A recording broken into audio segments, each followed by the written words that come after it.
All right, y'all. What is happening? Welcome to the AT stream where we're going to be talking about the Jedi. We've all been talking in the chat a little bit. It looks like we got Snips in the house, Basil, Jennifer Blanchett, Brian Smith, Yova Rods, Lefa Loki. I think that's how I say that. Dale Erdman, On-Air, Duran. Yeah, awesome. Welcome to the stream. And yeah, I can't wait to just kind of jump into this because this is probably my favorite episode so far. I kind of put a ranking up online going through, you know, what I thought so far have been the best episodes, but my god, the Jedi was straight up a movie. It felt like a movie, right? Am I the only one that felt that way? Oh yeah, and if you guys can like and share the stream on Twitter or something, that'd be rad. I'd love to get a whole bunch of people just chilling in here today. That'd be amazing. I know it's tough, you know, it's the holiday weekend, so perhaps a lot of people are traveling too. You never know. But yeah, like the way this episode begins. Kyle Reese was in this. Yes, he was. The way this episode begins is insane because it just, like the hard open with Ahsoka, I never thought that was going to be happening. I knew she would be in this episode somehow, you know, you just figured because it's Dave Filoni. But the way they started this episode was so reminiscent of like The Force Awakens in regards to just getting me super hyped in a way that hasn't happened in a while.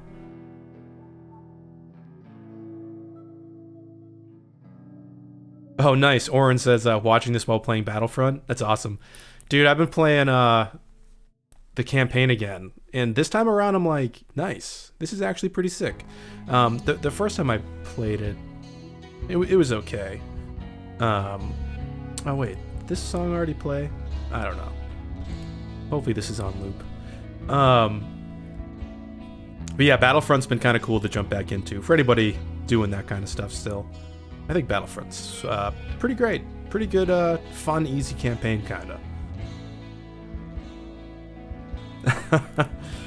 Yeah, so Brian Smith says, love that samurai vibe. I would say, out of everything, maybe that's why this one felt like a movie. Perhaps, because the movies are that, right? But yeah, what I loved about it was that like Kurosawa aesthetic where we get the atmosphere flowing through everything. It's almost like whenever there are Jedi, you know, in the movie specifically, like whenever a duel or fight's going on, there's tons of atmosphere, there's wind blowing, there's like hustle and bustle everywhere. You know, like The Last Jedi when Luke's on Octo 2, there's just so much weather. And that's what reminds me of that stuff. Yeah, Burrell says Ahsoka came into the story early. Yeah, and I thought that was great. I really... Oh, wait, you know what's funny? My color-corrected clip of a scene is in this montage. Whoops. Yeah, I love that they just start off with it. They're just like, boom. You know, I think that's the right way. Don't F around. Just, like, jump right into it. You know, like, my least favorite episode was The Passenger so far, because, you know, it's just a creature feature. It was decent. But this one, like I'm saying, it was just a movie. And I guess some people are worried that this could start taking away from Mando himself. But I feel like as long as it stays kind of on this trajectory in terms of quality and, you know, keeping Din and the child still central to helping the main plot still move forward, I think it'll be fine. But we'll see. Oh, FS37 says, I thought this episode would be a little bit more bigger. I'm not exactly sure what you mean, but I definitely would have appreciated a longer episode, for sure.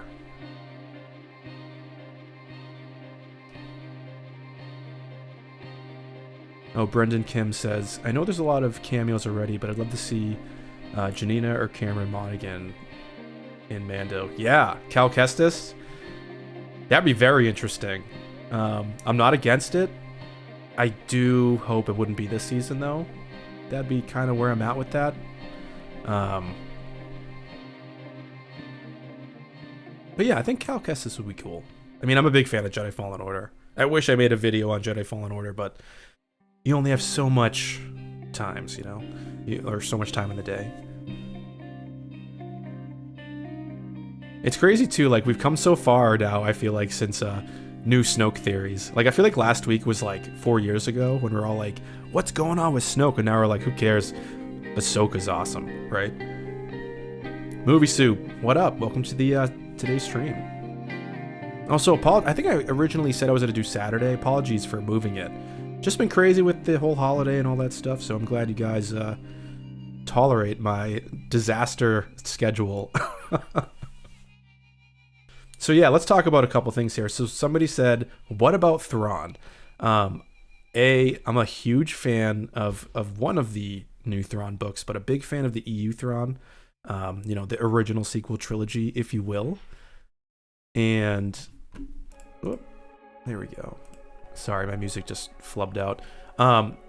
What I'm hoping is that we find out that Moff Gideon is sort of, I guess, working with Thrawn in some capacity. And I kind of hope that he does sort of make a mini appearance.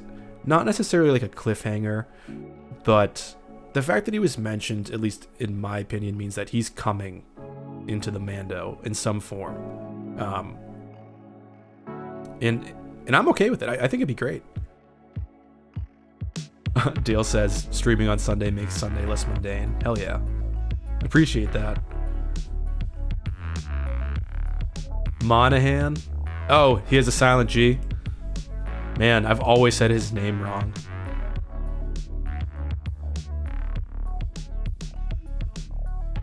Yeah, Yova. So Yova says, Ahsoka Tano is looking for Thrawn for one reason only, Ezra Bridger and Sabine. I think maybe. I don't want to get too attached. Like, you know me. I don't want to get too attached to my own theory. But I think that's solid. I think it would be interesting if maybe over time, kind of like Callus and Zeb come to understand each other. Imagine if Ezra and Thrawn somehow eventually came to understand each other. And then, you know, if Ahsoka is going to find them, she like finds out this and like, she's like, well, what do I do now? It'd be interesting. Oh, Basil says, maybe Thrawn means Ezra, or maybe Thrawn and Ezra are in the unknown regions. I think that's what you mean. I don't think so.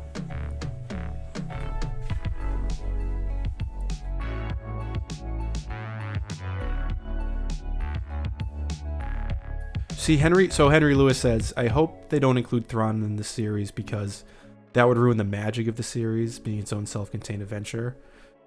It is, like, I don't want to disagree, because I do think if they go overboard with kind of adding in a lot of EU elements and other, well, I mean, it's still new, it's canon too. Well, Thrawn's a tough one. I kind of still look at the old Thrawn trilogy as canon in my brain. I feel like it can still happen, even in this canon.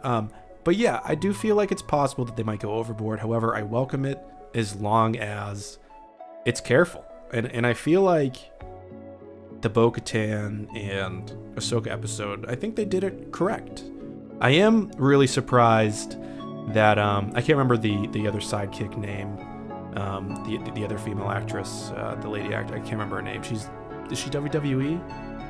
I don't know, but she's only doing one episode, and I was kind of bummed out about that. I thought she was cool. I would have loved to see her again, along with Bo-Katan. And yeah, oh, somebody said R.I.P. David Prowse. Yeah, what a crazy bit of news. Like, it's weird to think about. A lot of the original trilogy cast has passed away.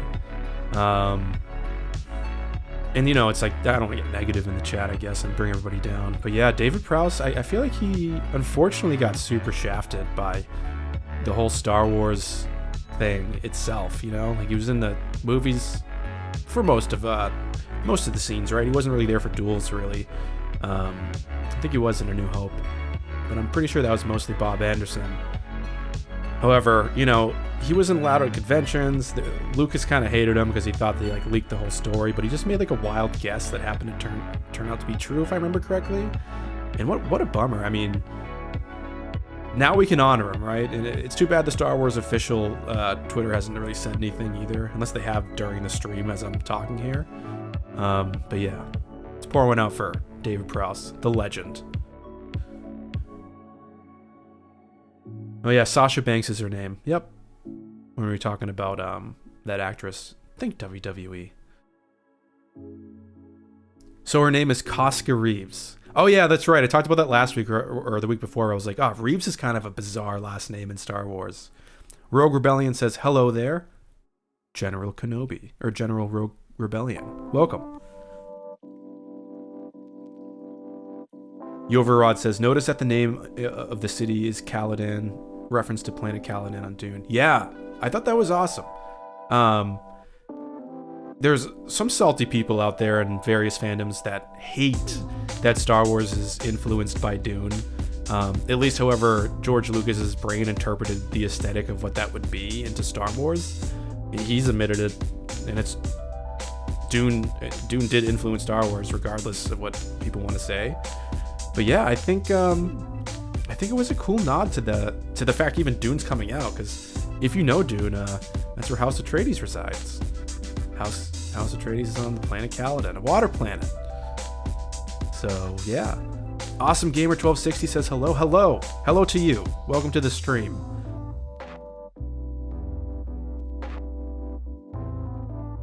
Basil said, I heard Bruce Lee. I have no idea what the context of that is, but I hope what you mean is you heard Bruce Lee like outside, hopefully using nunchucks. That'd be pretty amazing and strange, because you'd probably be hallucinating if that happened. Oh yeah, I'm not. So Yoba says Star Wars is very original. Yeah, for sure. But there's a lot of interesting similarities in terms of, well, I guess the only, I mean, I don't want to ruin Dune on a stream for people that haven't read it at all. But I feel like there's some clear, or at least misunderstandings about Paul Atreides and who he is and how they sort of adapted some of that idea in a very childlike way into a kid's fantasy movie. But yeah.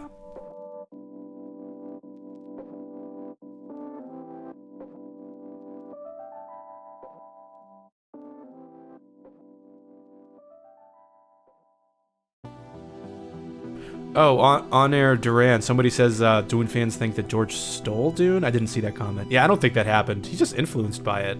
I think he's influenced by what he thinks it was going to look like in his brain or something. Because what's funny to me is the prequels look exactly, almost down to the T, like the aesthetic of the Dune miniseries. Maybe it was Children of Dune.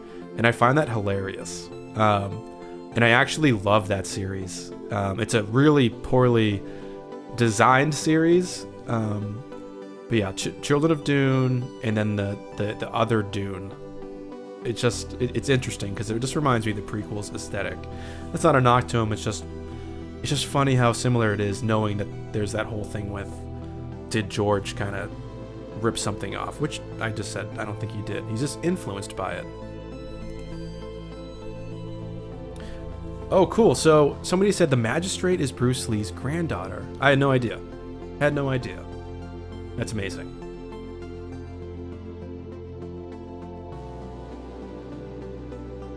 Hey, Bombad Qui-Gungan.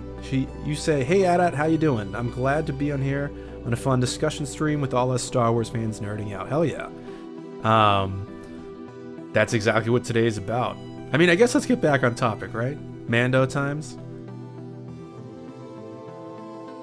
The other thing I think is interesting about this episode, and it's not exactly unique to this episode, but it's unique to season 2, but it's more obvious in this episode, is how effectively they're using the volume. I don't understand anymore how they're making this work, because seeing the forest, seeing the gates of the city, which are definitely a nod. Tell me if you guys thought this. Did you feel like the city of Caladan is like kind of like a dirty Ba Sing Se? I mean, I guess when you first enter, that's kind of how it is with the hierarchies. But definitely a Avatar: The Last Airbender vibe a bit to me, especially with like that big ass door opening up and then it closing. But it's crazy. I can't tell if these are sets now, if they went to a forest. Maybe a bit of the giveaway is the sun and how it interacts with the lens. That was a bit strange to me. But yeah, like even the scene where you see like Ahsoka's bird, I can't even remember the owl, the Muir or whatever. You know, that whole scene, I'm like, what is real and what isn't? It's crazy. Oh, Jacob's Quest asks, what's up, man? Welcome to the stream. Do you think Thrawn is in charge of Gideon or that they are operating separately? I'm going to go with what I think is the simplest answer, and that is, I think Moff Gideon is trying to be the Vader to Thrawn, who is like the Tarkin, if that makes sense. If they're going that way. Yeah, Morai. Okay. Morai. I don't know. I'm terrible. I'm a terrible fan, guys. No, I'm just kidding. I'm a great fan. I buy all the toys. I put them on shelves.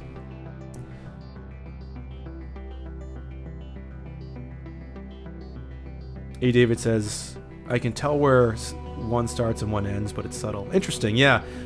Yeah, I guess maybe if I watch it like one more time or something and try to like really look for that. But what's crazy to me is with this rendering capability in the show is like, are some of the backgrounds just purely CGI and they're just blurred? And so we think they're really people there in a cast? You know, I can't tell. Henry Lewis asks, what do you think of the people pissed at Star Wars Explains opinions on this episode? Because a lot of people were very bitchy about Alex's opinions. Yeah, I saw that. I saw like a dislike brigade kind of. I mean, I watched it. I wasn't offended or I literally, I think we even voiced the concerns he raised in here in the stream already. It seemed like the most normal, reasonable way to bring up worrying about this getting overstuffed, and nothing he said sounded like things that other people haven't said. So I feel like sometimes there's a bit of the, you're either with me or against me now on YouTube, you know, and there's that on social media too. So I kind of just go like, and that's kind of what he did too. He just said like, whatever, like he's gonna do what he does and be honest. And I think right now, I think maybe because of the sequel trilogy, and maybe this is the result of Tross just causing a lot of bizarre stirrings of pots in various ways, I feel like the whole entitlement thing has come back big time. The big old TLJ entitlement stuff. And it's coming from people that I would never expect it from. And that's kind of what I'll leave it at. But I feel like a lot of that stuff is happening, and they're treating creators again as like, you need to think my way or else you're actually stupid. And that's not what YouTube is. YouTube is people doing their own thing. If it happens to be Star Wars or video essays or whatever strange other things that I don't even know about exist, that's them. And for you to be like, you suck because of your thoughts and whatever, like if you're that kind of person, that kind of sucks. So I don't know, at least I think you suck if you're that kind of person. I don't think anybody in this chat is that kind of person either, and I'm glad it was brought up because yeah, Alex is a great guy. They're all really amazing. I think at the best, at the very least, some people can get jealous of other people's success and stuff, and yeah, you gotta just, unfortunately, just chalk it up to people being dinks online. Too bad, huh? Here, let me take a sip of water quick before I start sounding like I have a cold. I swear to God, I don't. You know what's funny about the creator thing too? Hey, David brought up non-creators will always be jealous. I don't even think of myself as a creator sometimes. I just like make videos because I want to make them, and then I post them to this thing called my channel. And that's like just kind of how I think about it. And the fact that I have subscribers still blows my mind, because I'm just some random idiot online. So, yeah. There's a lot of people that do this better than I. That's what I'll say. But yeah, Molly Thomas says, ugh, the entitlement. Yeah, I mean, I also don't think it's just a Star Wars thing. I think it's just like a generational thing where there's a lot of things now I've noticed, even with like my younger cousins and stuff, where they're just like, you know, maybe just turned 30ish or something like that, and like even other people in jobs and stuff, where there's this weird sense of entitlement for things that or things should go their way all the time, which is like irrational, which is, you know, what the heck.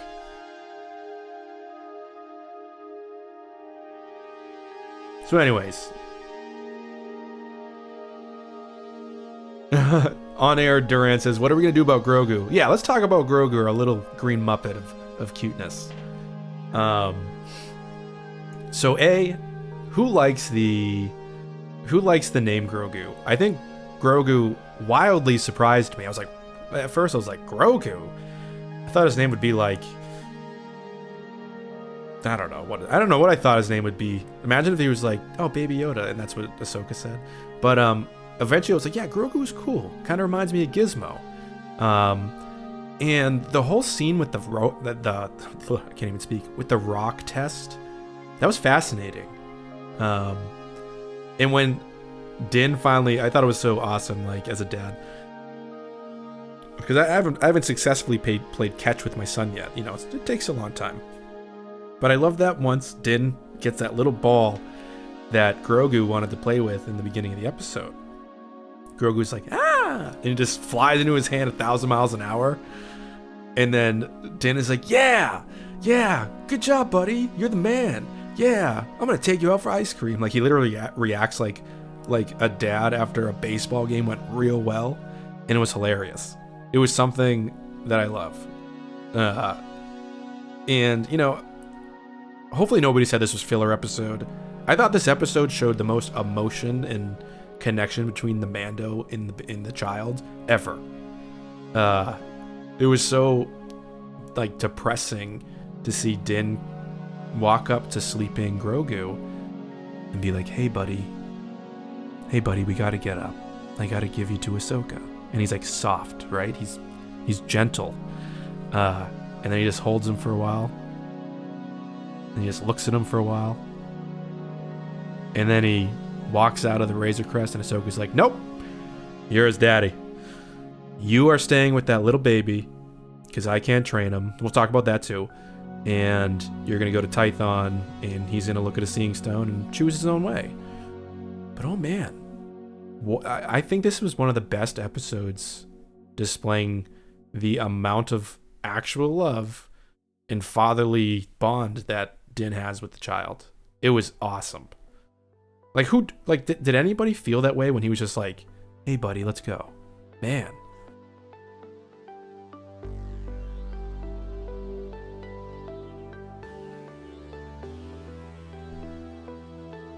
Shadow 19 says, I was about to cry when he was holding him, getting ready to give him away. Yeah, I didn't cry, but man, I felt that feeling, right? Like, I watched a movie recently called, what is it called? Maybe it's called Good Boy. It's with like Timothy Chalamet and what's his name? Michael Scott or whatever, The Office. That dude, and like his son's a drug addict, and like that's a sad movie. And I remember like having that same verklempt feeling watching that scene in The Jedi when he's like, hey buddy, I gotta give you away. Like, I was like, oh my god, couldn't handle it. I'm glad he didn't. But it sets up something insane, right? But let's get back to that thing I mentioned, which is Ahsoka not training Grogu. A lot of people were beautiful boy. Yeah, that's the name. Steve Carell. That's the name of the movie with the drug addict son. If you want to cry and have an emotional night, watch Beautiful Boy. Holy crap. And it's an Amazon original. Blew me away. Steve Carell is such a good actor. I couldn't believe it, to be honest. Him as the dude in Anchorman, he's come a long way. So yeah. Anyways, back on topic. I thought it was interesting. They're in this like Dagobah sort of place, and the whole rock thing is happening, but she can't train him because of the anger thing. And obviously it's because of what she says. She knew the best of the Jedi fell to the dark side because of their attachments and all this stuff. However, what was really interesting is a lot of people reacted negatively to this. I saw, at least in some of my social circles, and they were like, "Well, she's beyond the dogma of the Jedi, so like logically she should not have that fear." But the reason I disagree with that and kind of understand with her going with this is, I mean, I would imagine, just like many other Jedi who have witnessed the horrors of the dark side, regardless of if she doesn't follow the Jedi way to a T and doesn't consider herself a Jedi, the dark side is real. It happens. And why would she want to be responsible for potentially an Anakin, somebody that, you know, you could arguably say she really did love as like a fatherly figure herself? And she had to suffer through that loss too. Maybe we'll find out her thoughts about when she finds out Darth Vader died. You know, I don't know if we know that, or maybe I just don't know it. But yeah, I feel like all of her not wanting to train Grogu is warranted, and I think it set up something much better. I think it set up something much cooler.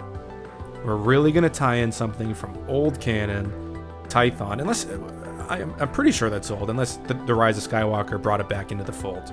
But I love the idea of like Jedi temples. Like we're going to a place. I thought we were going to Ilum originally, but we are going to a Jedi temple this season, I hope. And I just I love when we discover the Jedi through somebody else's eyes and stuff. Like the way we discovered the myth of the Jedi being real through Rey in the sequel trilogy. You know, she's the surrogate audience, if you will. So we're doing that a bit with Din, and I thought that was a great setup. Let me answer a few questions real quick. I missed a few.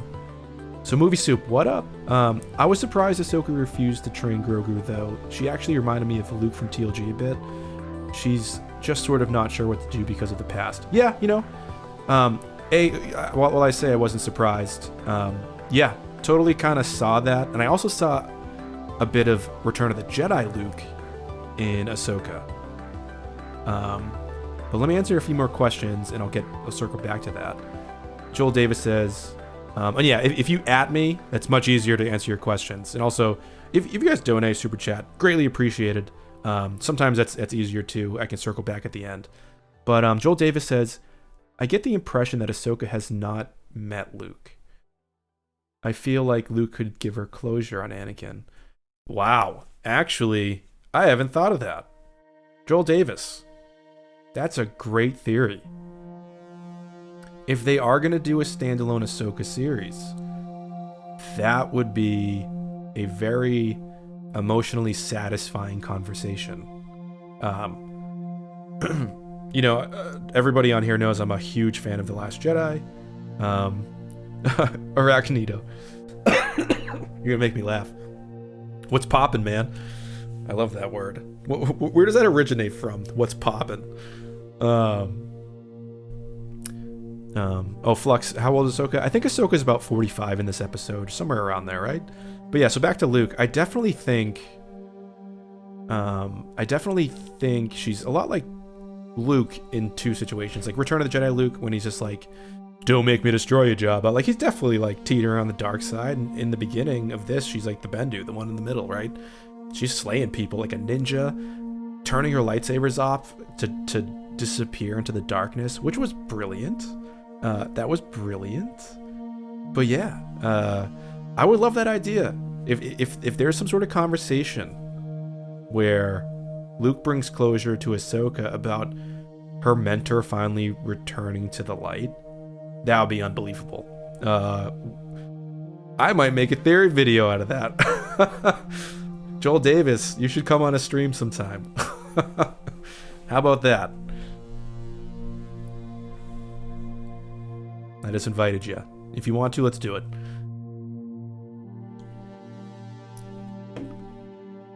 Let me take a look at another question I may have missed. Have I missed any?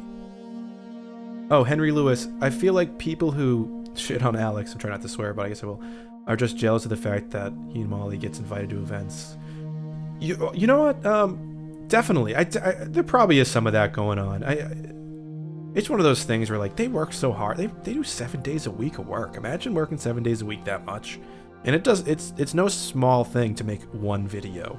Even a 3-minute video could take you 4 to 5 hours, but you also could have to consider writing it, editing it, exporting it, making a thumbnail, making sure it's good, tagging it, writing a description.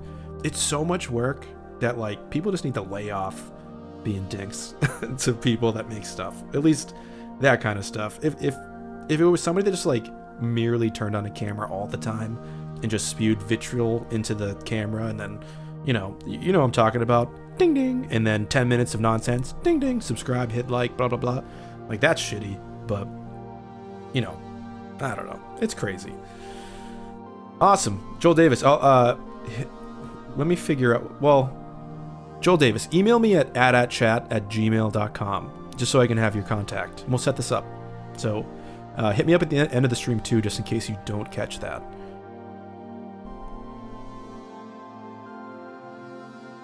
Luke, let me make sure I say this right. Luke Fernley? Is that how I say it? I hope I said it right. Welcome to the stream. Do you think... Let me see that. Sorry, my eyesight sucks right now. Do you think if we do encounter another Jedi in the show that they will be a new character? At this point in the timeline, we could see survivors or even early members of Luke's academy. I think... I mean, all of this stuff is possible. I would prefer for now to not have Luke happen yet, or somebody like that obvious. Do I think we'll encounter like an official real Jedi? Well, I think the thing that Ahsoka said, which is that by merely going to Tython and doing the Seeing Stone and Grogu finding his path, I feel like once he does that, and she said the possibility is a Jedi will sense this, and I also think somebody on the dark side will sense that too. I think that's setting up that to happen, right? I think something like that will happen. I just don't want to give my hopes up. So hopefully that answers your question, kind of. Do I think it'll be Luke's academy though? Maybe. It'd be interesting if that was more part of Ahsoka's side thing to me. I don't know if the Mandalorian should get too deep into the Force. Just enough. Like the baby, his little bits of stuff, Ahsoka being a Jedi, non-Jedi kind of thing, and you know, some planets that happen to do with like the original Jedi structures and the original Jedi order and all that stuff. That's cool because it's things that we really haven't seen except for like TLJ, and I just think it'd be neat. I just don't want it to be necessarily the thing that takes away from the centric Mandalorian myth that is the new myth kind of thing happening. The ultimate endgame is still going to be, for me, Din becoming like the Mandalore, the guy that wields. Maybe he wields the Darksaber eventually. I don't know. We'll see what happens.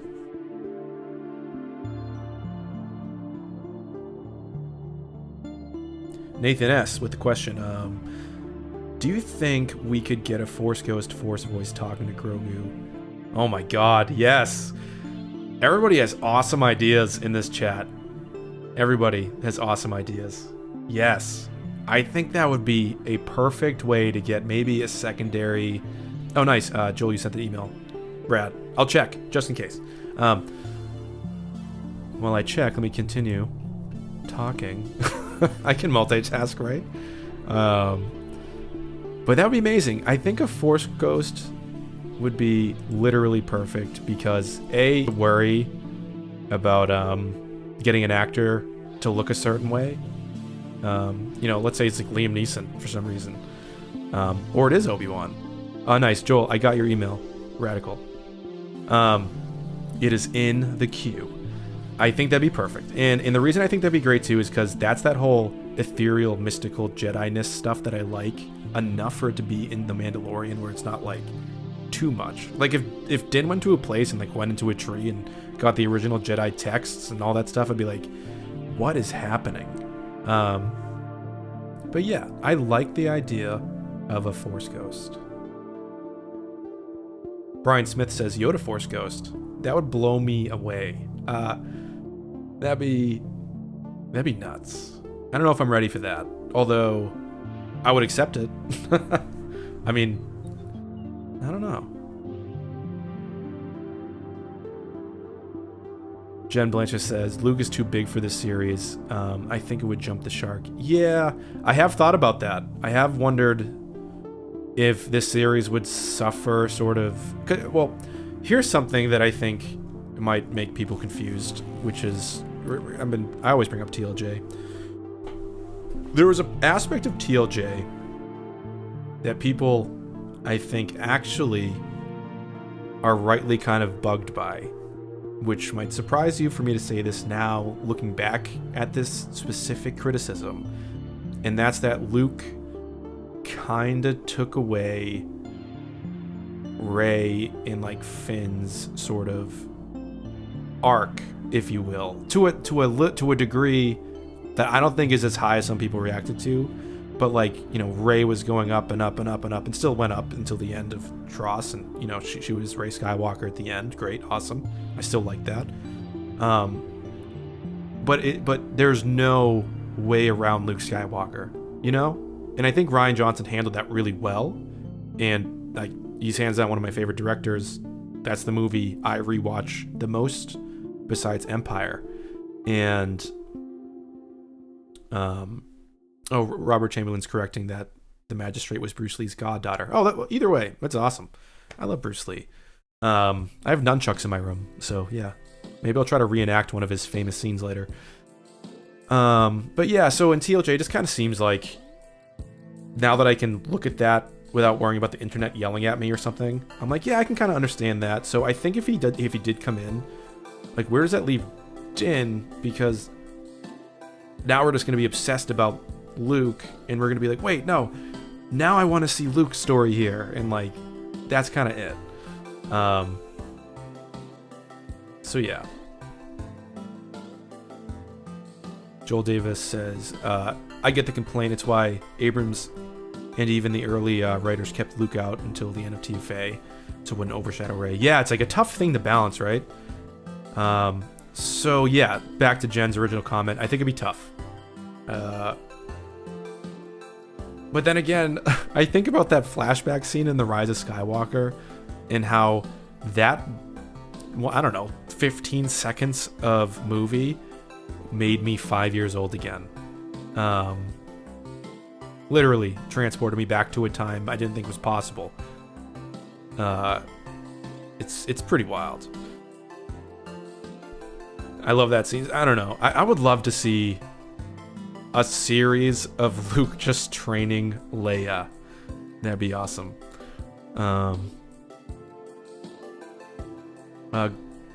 Gerson Mateus Ryan? I hope I said that right. I kind of want to see an entirely new Force user character.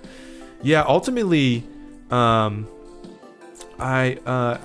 do want to see some newness. 100%. One of my biggest or favorite things about this show, if you will. Nope. I hope you guys can hear that alarm. I'm going to talk shit for a second. I have a neighbor who every day at 2, what is it? Yeah, it's 2:08 right now. I can't believe it's 2:08. Every day, his alarm goes off next to my office. And I just want to go over there. It's been going on for a year and a half. I want to go over there and be like, yo, can I help you with something? Is there a way I can turn off this button? Can I make you tea? I want to be friends, but you gotta knock off the car. Come on. Anyways, back to the stream. Ugh, so infuriating. Sorry. So somebody asked, where is it? It's a little bit further up the chat. Bartolo Vader. Hey man, did you see the bombastic video? Hey, great channel. About Ahsoka. Do you agree? I actually have not. I'm a bad content creator who doesn't get to watch a lot of others because I got 2 kids running around. One of them's learning how to go to the bathroom right today, so it's chaos in the household. So if you don't mind, maybe writing a little bit of what they talked about, I can talk to that. Totally fine. Yeah, it's so annoying, that freaking neighbor, man. It's crazy. Jen Blanchett, who is the Queel of the season? Ooh. There's no wisdom guy, really. Everybody's like the wisdom guy right now. Maybe they took the idea of Kuiil and they just like put a little bit of Kuiil into all the cameos to like help the Mando on his way. Man, now you made me miss Kuiil. Kuiil was perfect. I have this script about Kuiil that I've had written maybe for like 6 months. I just never made it. I should make it. It's just about him being the Yoda of the Mandalorian. And, you know, I think the title I was going for was Falling in Love with an Ugnaught. So, I think that's a pretty neat title. Maybe I should do that. Tell me in the chat. Is that an interesting idea for you guys to hear? Falling in Love with an Ugnaught? Because I'll do it. You know, I will do it.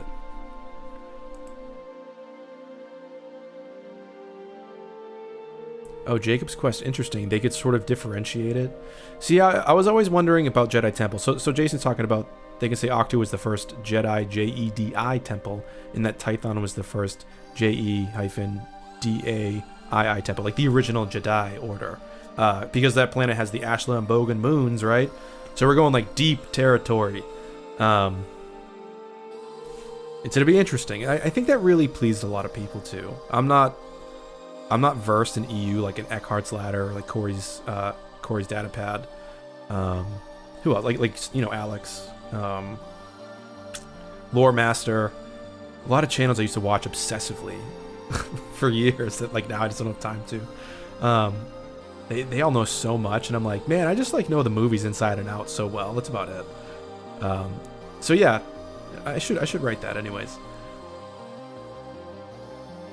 So Straw Carpy asks, with this episode past us, do you think there's still a chance for Sabine and or Rex? Okay, interesting that you bring that up. I think maybe Rex is dead. Maybe. And the reason I think that is he would be so old by now, and I was so wrong when I thought Rex was in episode 1. I was like, oh yeah, he doesn't have a beard, and he's not like a decrepit old clone. So I really don't think we're going to be seeing them at all. Sabine maybe at best, eventually in The Mandalorian. However, not yet. I feel like it's not going to happen yet, and I don't think Rex is ever going to happen. I think Tamora Morrison was specifically just there to be Boba Fett. And hopefully that comes back in some way, because I'm like, is that it? So, I don't know.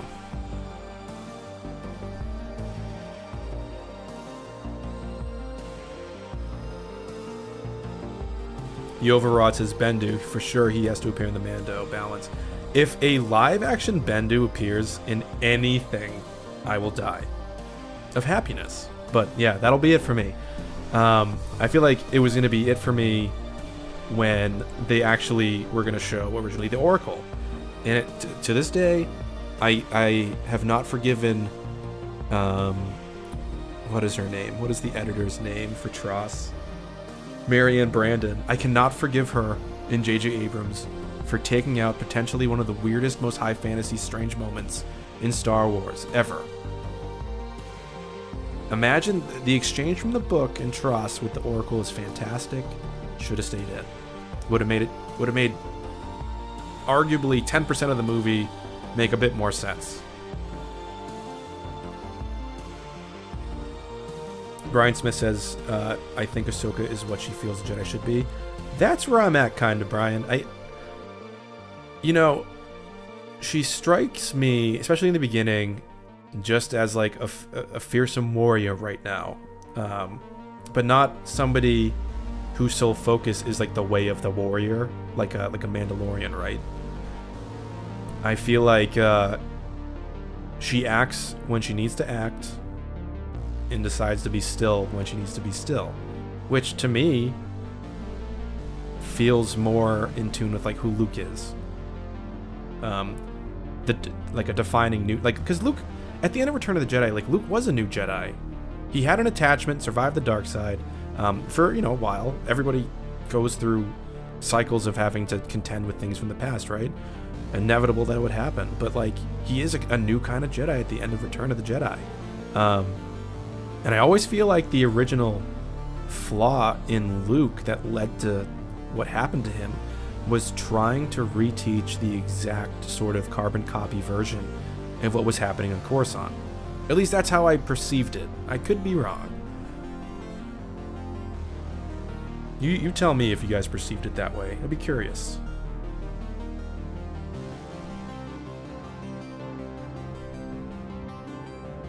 Oh, see here, Commander Cody, Beskar Spear versus Dark Saber. I guarantee that Spear is going to come up in some sort of battle for sure. Actually, yeah, it has to be some sort of showdown with that Spear and Moff Gideon, because he literally talked about using that weapon and being skilled with it, right? I'm pretty sure he did. So, oh, Weston just brought up something that I was thinking about that is perfect to bring up right now. I still would love to see a Kylo and the Knights of Ren spin-off. Okay, so I don't want to see that, but here's what I want to see. I want to see the Knights of Ren in action. I am okay with sequel trilogy-ish shows for now. I'm still digesting some of that a little bit. But I feel like one of the best ways to redeem the Knights of Ren, who I think were more interesting in The Force Awakens. I'll tell you straight up. 1 second of them in The Force Awakens to me was more interesting than everything they did in The Rise of Skywalker. Them in the comic for The Rise of Kylo Ren, more interesting than anything that happened in the movie. 4,000%. I'm sorry if you love them in the movie, like if my opinion pisses you off, but that's just how I feel about them. I just don't think they did anything besides look very cool. So I think them having a sort of role in something that has to do with one of these live action shows would be an amazing way to redeem them. Let's see them use their weapons in their bit of the Force, like Inquisitors, to just dominate something. I would kind of love to see them take on Din. I think that would be fascinating. So yeah. That's where I'll leave that. Oh god, nice call. Yeah, Spear, nice call back to Oberyn. I hope it just doesn't end in somebody exploding the Mando's head. That was one of the most disturbing end of my nights ever. I didn't expect to see that happen in a TV show ever in my life, and it happened. I turned off the TV. I sat on my couch for an hour. I thought about life. And yeah, very disturbing scene. Very nuts. Brian Smith, no, Plasma's armor, her spear, I don't know, but her armor was made out of that Naboo metal, or Nubian metal from the cruisers or whatever, right? Pretty sure. Oh, we talking about Grogu again. So where did Grogu come from? I'm not sure if you're talking about like the explanation, or if you're actually asking the question of where he came from. But the explanation was interesting. So yeah, he comes from Coruscant. He was there at the temple. He was trained by many masters, which to me, I'm like, huh? That was a little confusing. What I wonder is if, since he ages so slowly, he just had to be like handled with care with a bunch of like masters, but to a smaller degree, because it seems like he's like in infant mode for at least like 100 years. Like he's not going to be like 3 years old until he's like 102. So it's hard for me to make sense of that. Hopefully they dive into it a bit more. It would be fascinating to now go to Coruscant. So I think that'd be cool.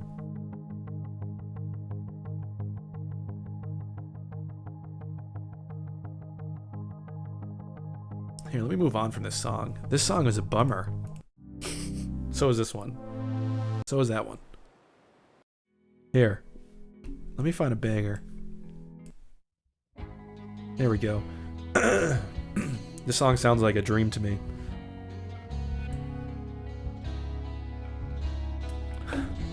Are we blind?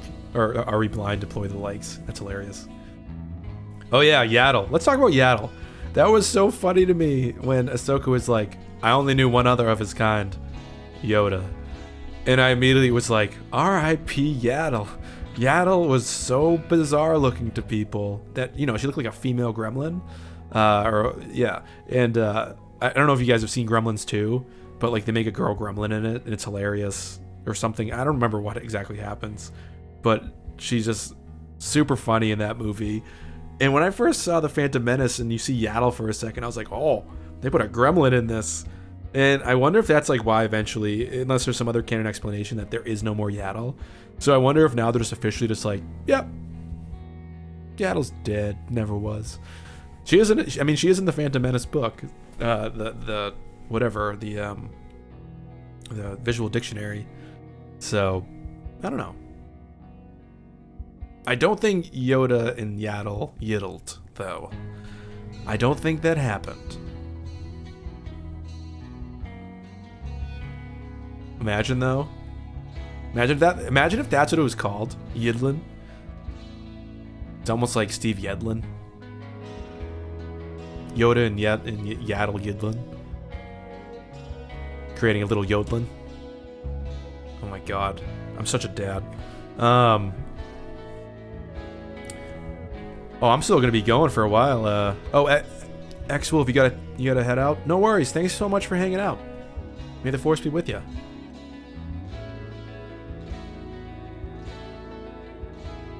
Joel Davis says, Yaddle died in Legends after Phantom Menace. Interesting. You know, I often wonder how much, like, I've never, like, looked. I have, like, this arsenal of every Legends book in, like, a folder I've downloaded. You know, there's, like, various ways to get all that stuff. But I've never, like, looked at everything that's in there. I literally have no idea how much EU there is. Like, I know there's a ton of comics. I'm talking about, like, books. There seems to be, like, 1,000 books. I feel like I've scratched 1% of the EU. It's almost like a limitless thing to dive into now, which is cool. I think it's cool that right now, like, the EU is like it's a thing I can dive into after the sequels, because now it's piqued my interest so much. And like back in the day, I read a couple books, but man, like, there's so much to pick from. It'd be interesting to start. I've read like 10 EU books, and that's about it. Yeah, Yetzlin in the Blit. What does that mean? I don't know what that means. But I like the way it sounded in my mouth. Also, call HR. I really hope Grogu is not the child of Yoda. Yeah, Shadow 19. I don't think they're going that route.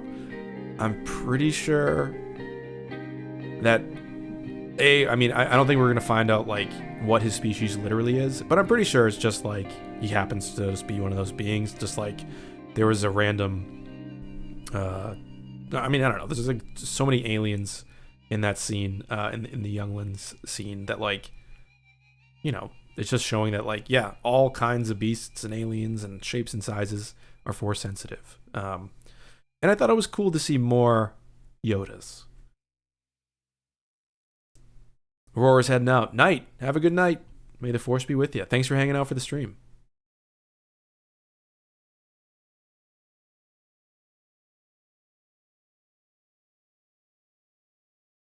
Oh, music stopped. There we go. Oh, Jen Blanchett. What if he remembers Dooku? That'd be hilarious. Like he has some sort of like dream and it's just Dooku cuddling. Oh, my sweet boy. Imagine like Dooku being tender to little baby Yoda. Like he wants to hang out with Grogu. He's like always the first to raise his hand. That'd be hilarious. Like we find out Dooku had an unhealthy obsession with Grogu because like he's just so cute. Bill4393 says, did anyone catch Morai and the Tree?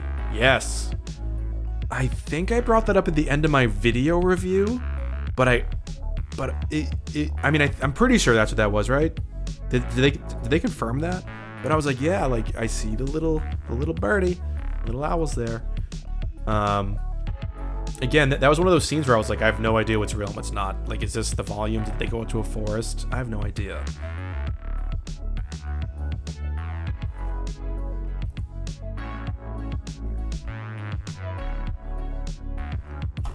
Joel Davis asks, hey, Yova, I'll get to your question in 1 second. Joel Davis asks, have you thought about reading legend stories that were the basis for canon stories like the Thrawn trilogy? So I've read the Thrawn trilogy. I've read most of Dark Empire, skimmed most of it, to be honest. I mean, I think the old Thrawn trilogy is pretty airtight and pretty awesome. The only thing about with Thrawn in the old trilogy is I don't want to call him a Mary Sue because he's not, but he's just like, he is kind of just perfect. But yeah, I mean, I think they're great. I do wonder, like, I've read the Bane trilogy. I'm trying to remember what else. I've read Plagueis, but I feel like that's still canon to my brain. I actually read Plagueis way back because I kind of figured that's where a lot of the sequel trilogy would be going, oddly. But yeah, I guess I have read most of that stuff, Joel, and I'll pretty much just continue reading EU as I can. Right now I'm reading the brand new From a Certain Point of View. It's taken a little time to get through. I didn't really like the second story. The first one is great though. If you guys aren't reading that, I highly recommend it because I have poked around at some reviews and they're mostly great. And I did read like a few out of order, so mostly good. So if you can get it on like Audible or something, I'd say do it that way because I love Audible and it's like listening to a drama, so it's pretty cool. All right, so let me get back to Yova. Who do you think kept Grogu hidden at the temple? I'm super confused on how well that worked because, you know, that means Grogu was there during Order 66. And then he was put somewhere in that little egg thing. Somebody kept him there? Like, how did he eat food? I know this is like nitpicking, overthinking, and that's why I chose to not think about this kind of. But yeah, when I start thinking about who kept him there, I start feeling like it doesn't make sense. So it's hard for me to like make sense of it, knowing what exists so far. So I hope what kind of happens is like he was like such a youngling, like mentally and physically compared to the other younglings, that like he was such a powerful Force baby that like he wasn't part of like that normal sector of training. That's the only thing I can imagine. But the explanation, I kind of hope we don't get like a super clear retcon of a explanation like, oh, he was really there in that scene in the back to the right. It's just framed out or something, you know, in Attack of the Clones. But I don't know. It's a little funky. So I don't know. I have no idea who's in there, but I feel like maybe it's just a different part of the temple we haven't seen, and he was in like, you know, super duper preschool, kindergarten, youngling training. Brian Smith says Jocasta. That would be amazing, actually. She's like the caregiver. That'd be pretty cool. I like Jocasta new in the Darth Vader series. She like briefly kicks ass. But so I can't pronounce the that name there. He was saved by someone. But what I'm wondering is like he was saved by someone, then eventually ended up on Arvala 7. I'm just like, I'm so curious about the sequence of events. Because, like, that means for like 27 years he was just in that little pod, right? Is that right? Is that the correct amount of time? 27 years? Oh, Joe Davis has another comment here. So far, my big working theory is that the Bad Batch rescued him, only because that's the next series that premieres after Mandalorian.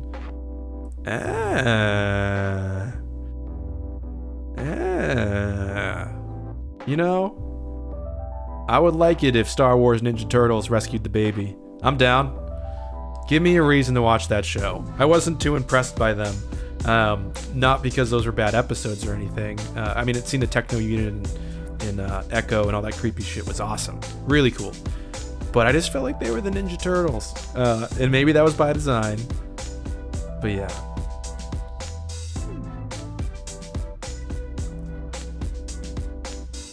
Lord Kyforan is heading out. May the force be with you. Thanks for chilling. Or maybe I missed that. Or you just joined the stream. I don't know, the chat's moving. Yeah, maybe the pod's new. True. Somebody's saying that the pod that little Yoda's in is new, which then makes me sad, because what if he's just wandering around the galaxy for 27 years? Little tiny guy. Just on the streets, asking for more. Like that scene in the Siege where he just wants a cookie. Can I have some more, please? Damn, 27 years in the streets. He's got to do something to you. Maybe that's why he choked Cara Dune. Just want to get out some of that, like, pent-up aggression from being abandoned. Mish Ike? Is that how I say that?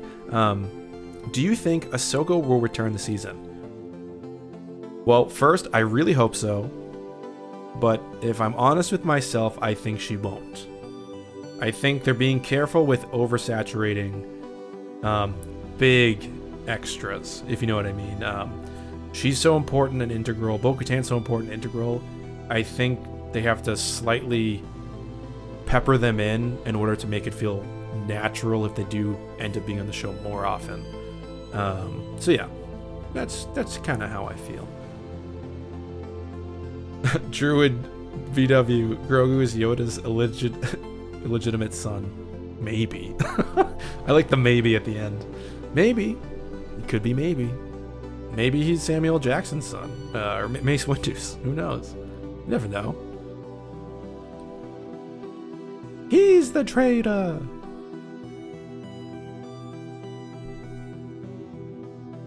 Yeah, exactly. Jen with the answer to the egg dilemma.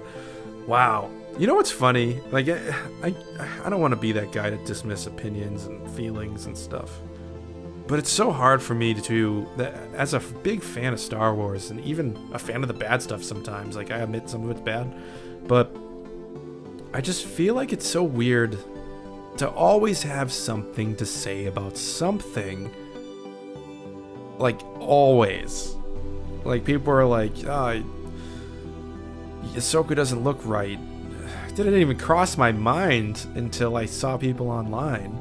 And then I saw an art director in an interview that somebody typed on an article addressing this. And I was like, why? It's just let it go. It's okay. But yeah, I don't know. And it's just like one of those things where I guarantee they're going to improve. It's the first time we've seen it in live action.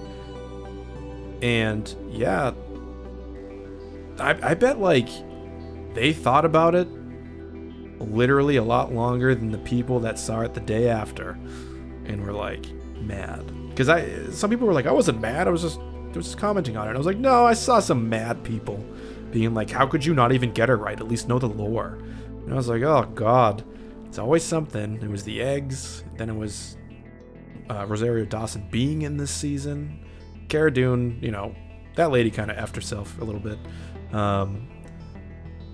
But yeah, I just think people need to chill. It's okay. People are complaining. It's Star Wars. I guess it's going to go on forever.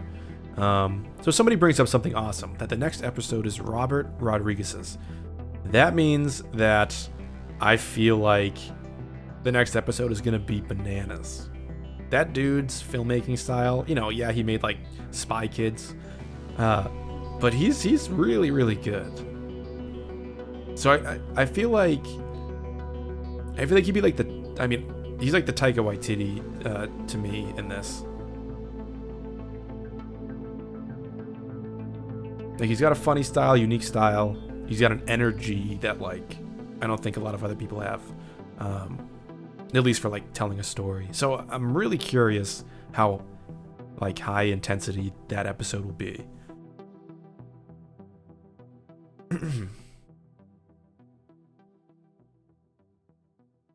I wonder how, you know what? Maybe they gave him Tython. If he does get there the next episode and it's not another, I will help you get the Tython if you help me do this one thing. Imagine if the next episode, instead of him like going on a ship or fighting a Jedi and saving a town or killing a dragon or whatever, somebody's just like, hey, I'm only gonna help you if you help me cook at this diner for like 3 days. I need a cook. My sous chef left. I need you for 3 days to cook soup for Star Wars people, Din Djarin, and then I'll tell you where you need to go. Come on, I want to see it. But yeah, I think the reason he's directing that episode, if that's what's gonna happen, is purely because of how to handle the what's it called? The VFX. Robert Rodriguez is kind of a genius of figuring out how to just like cheaply get high quality VFX for the most part. Spy Kids is a question mark, but yeah. Sorry, I'm laughing. Aurora says Mace flew out the window. That's amazing.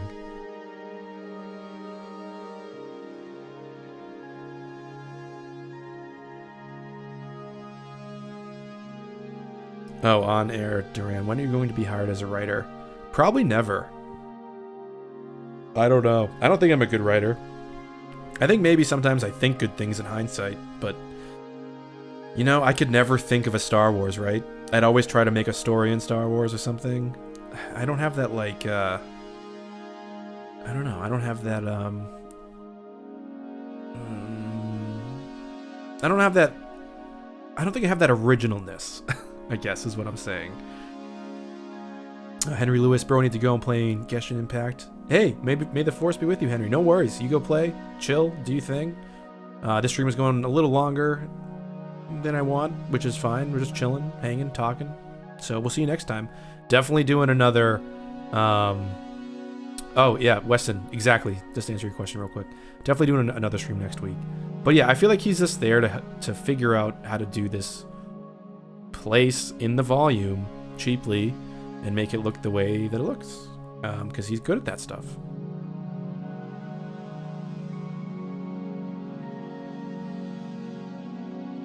Let me see. Oh, June. What a cool name also. June. The intro scene with Ahsoka is my favorite lightsaber fight scene of all time, aside from Ahsoka versus Anakin versus Obi-Wan. I was like, Ahsoka versus Obi-Wan? What? What have I missed? Yeah, it's not my favorite lightsaber thing, but I will say, as I said earlier in the stream, what a movie of an episode. The way it starts off, high action intensity, like, bam, there's something wrong that needs to be immediately dealt with. Meanwhile, the Mando's heading to the planet. So it had that perfect A New Hope, Empire Strikes Back flow to it. Like, you're immediately hooked because the situation is intense. And it reminded me of The Force Awakens, like that intro with the Force. People are like, what's happening? Like, you get this little taste and then the thing happens. It was so perfect. Sorry, I just hit the mic. I'm excited. So, yeah.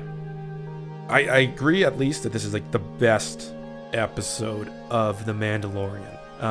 I would say out of all of the Mando, like, I still think that sometimes episode 2 of season 1 is like amazing. And I also think, which episode is it? Oh, the final episode of season 1 is like pretty much brilliant.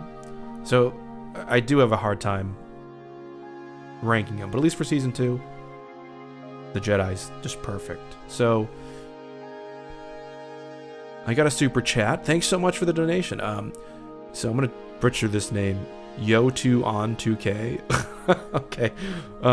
What if Mace wakes up to a burning Jedi temple, limps away in through the rubble and fire to find Grogu hiding behind a plant pot? That would probably make me cry, because I don't want to see that little thing hiding, right? How sad would that be? But then B, I'd be super pumped because Mace Windu's back. So if they get Samuel L. Jackson to return as Mace Windu and just DH him like they did in Captain Marvel, awesome. I think that'd be hilarious, just to get him back involved. But if that scene happened and there was some sort of flashback, which is the storytelling device now in Star Wars, why not? I could see something like that happening. So either way, thanks so much for the super chat. Things like that really go a long way to help this channel keep functioning. It's tougher these days. Oh, Weston, interesting that you say that. I'm just about to watch... I have a bunch of those movies that I'm about to queue up, basically, on my Plex. So, the final act of the episode reminded me of Akira Kurosawa's Yojimbo. I'll have to watch it, but I think what you're specifically referring to is that atmosphere with, like, the billowing fog and that kind of thing, right? And it's like a brooding tension standoff kind of thing. And it's, you know, like, I'm imagining that's what you're getting to. But I have to watch it. I love Plex, so. So Joel Davis asks, so do we think Thrawn and Gideon are in league? Allies, enemies, master and servant? I'm not sure if it's master and servant. I think definitely at least allies. Maybe, potentially, secretly enemies, like Gideon maybe wants to overthrow Thrawn. But honestly, I feel like they're going to be in league, because I think Gideon is... It seems to be alluded to a lot, this whole Vader fetishy thing with him. I think he's trying to be the Vader to a new Tarkin, and that Tarkin would be Thrawn.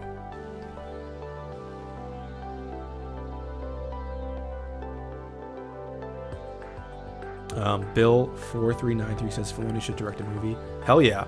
After this episode, the only honest, super critical thing I have to say about this episode is enough with the low contrast color grade.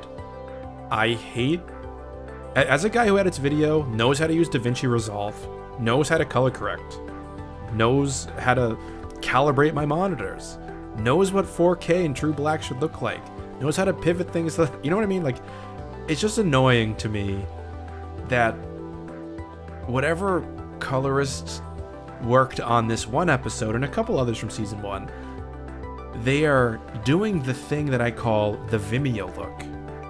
And they take the blacks, they bring them up to, like, let's say the black level of your color grade is at 0. They take the black and they bring it up to, like, plus 10. So now you can really make out those black bars in your TV, right? I mean, that's true black on your TV. And then they take the mid-tones, which is like skin color, browns, oranges. Then they kind of move that to like this, like, at least in this episode, they move that to like this green sepia.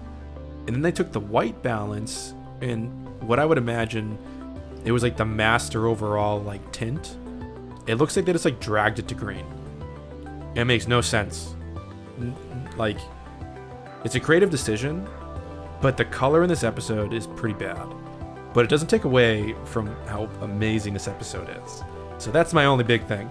Looked a little weird. So as long as he doesn't get that color guy in his movie, awesome. Somebody said white lightsabers with a heart face. Hell yeah. Oh, I saw somebody... Let's circle back to complaining. I saw a super duper hot take that was literally based on not having enough information on existing new canon. And yeah, somebody says it looks like they're in the Matrix. Yeah, it does. And the Matrix looks great. So the fact that this doesn't say a lot about the color grader. I mean, I don't want to knock. Maybe this dude does great work, or this girl, or whatever. But I just thought it was weird. So, sorry if you heard some unzipping there. It was just my shirt, I swear. So, basically, I feel like this guy on Twitter, maybe it was a girl, I'm not sure, because I was just like, I can't believe this is another thing to get mad about. But somebody was like, why aren't her lightsabers, like, blue? She threw them away at the end of season 7 of the Clone Wars. Like, if Disney's gonna retcon stuff and now give her white ones, like blah blah blah blah blah blah blah, like they're, you know. And I was like, what? I literally retweeted it and I put WAT. But what? Because I was like, yo, this has all been explained in a book. Then there's Rebels, and now we're here. I don't know. It was just super weird to me. Dale says, I think the green just offsets the darkness of the episode. It could be that. I mean, there's gotta be a good reason for the color grade, and that's what I'm saying. Like, I don't want to knock a guy, but I was just like, it's weird because once I once I tweaked the whites, once I took something that was white in the scene and I white balanced to that and did what I could, I feel like it just looked clearer, and the image itself had more depth. Like, it felt like things were like more distant from each other, like the forest was deeper. So it's hard to explain.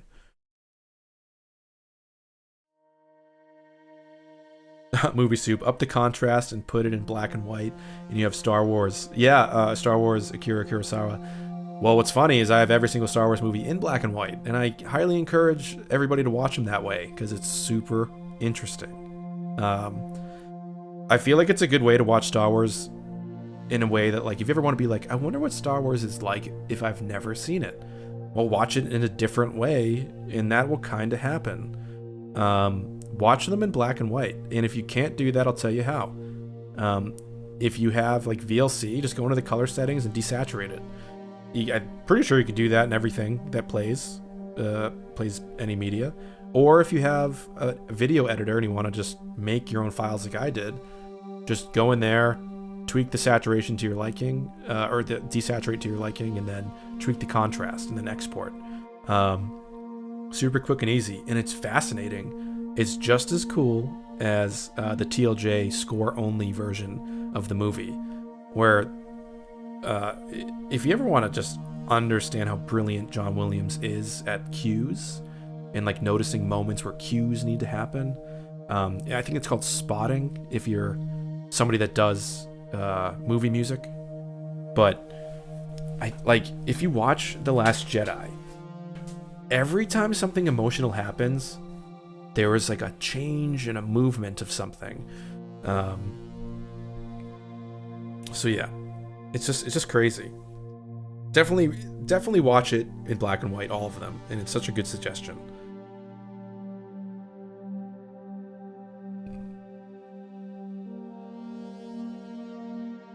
So Joseph says, I'm surprised she made new lightsabers. So she basically took an Inquisitor's lightsaber. I don't know, was it like first brother or second? I don't know who it was.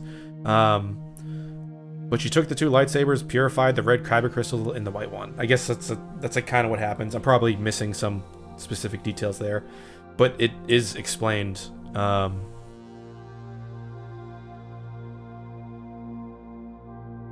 She still Well, what's curious about that is she still had that. So somebody asked, what do you think Ahsoka did with the Shoto lightsaber? According to the Clone Wars, she kept it.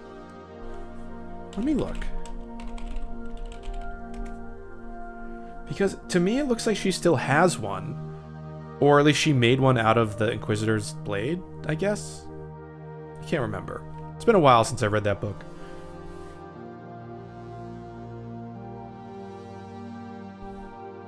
Well, let me answer a couple final questions here, because it is almost 3, and it's time for me to do dad stuff. So, let me go through a couple of these final questions here. Oh, Joel Davis says, George once said he felt Star Wars was silent films. I think he said that. Interesting.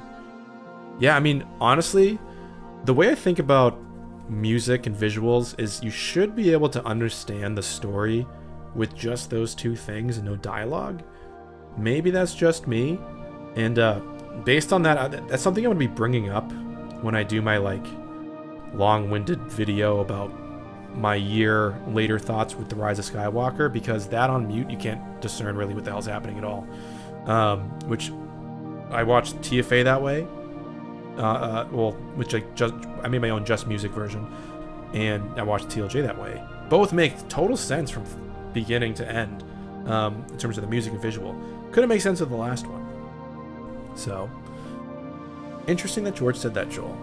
And let me pick up this last one. On Air Duran. I think that she left both, but the Clone Wars only showed her leaving the main lightsaber. Oh, I thought they did show both in the snow. Maybe you're right. I made my own version of the Siege of Mandalore, like a full version, like the movie all edited together. So I'll probably toss that on soon again. A lot of people have been downloading it again. But yeah, it'd be interesting to just relook at that. But I'm not sure. I can't recall that yet.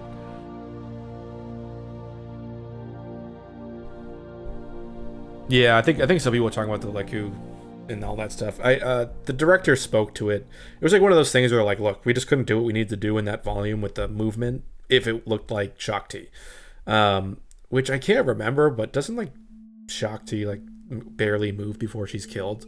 So I think they could get away with it there because the movement in Revenge of the Sith isn't that intense. So yeah, it's hard to say. It didn't. I literally didn't even acknowledge the discrepancy until I saw it online.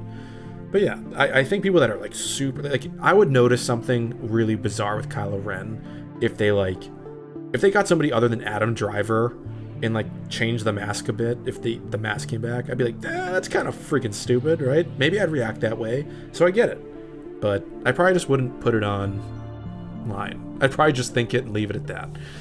So, anyways, I think we kind of talked about this episode a bit, hopefully, but I hope you guys have had a lot of fun. It's been fun talking for what? Let's see, an hour and 21 minutes. So, I want to say thanks so much for that super chat earlier, and thank you guys so much for hanging out with me for an hour and a half talking Star Wars. We'll be back here next week, and hopefully we'll be talking about, like, another best episode. Cosmic Girl says, no one replaces Adam Driver. You're right. So, as always, may the Force be with you all. Be safe. Wear those masks if you're in risky areas. You know, just be smart human beings. Be a kind human being. Don't go online and get hung up on all the tiny details that piss you off. And, yeah, be cool. So have a good Sunday if it's Sunday. If you live in the future, have a good Monday. If you live in the past, have a good Saturday. And, yeah, take care, everybody.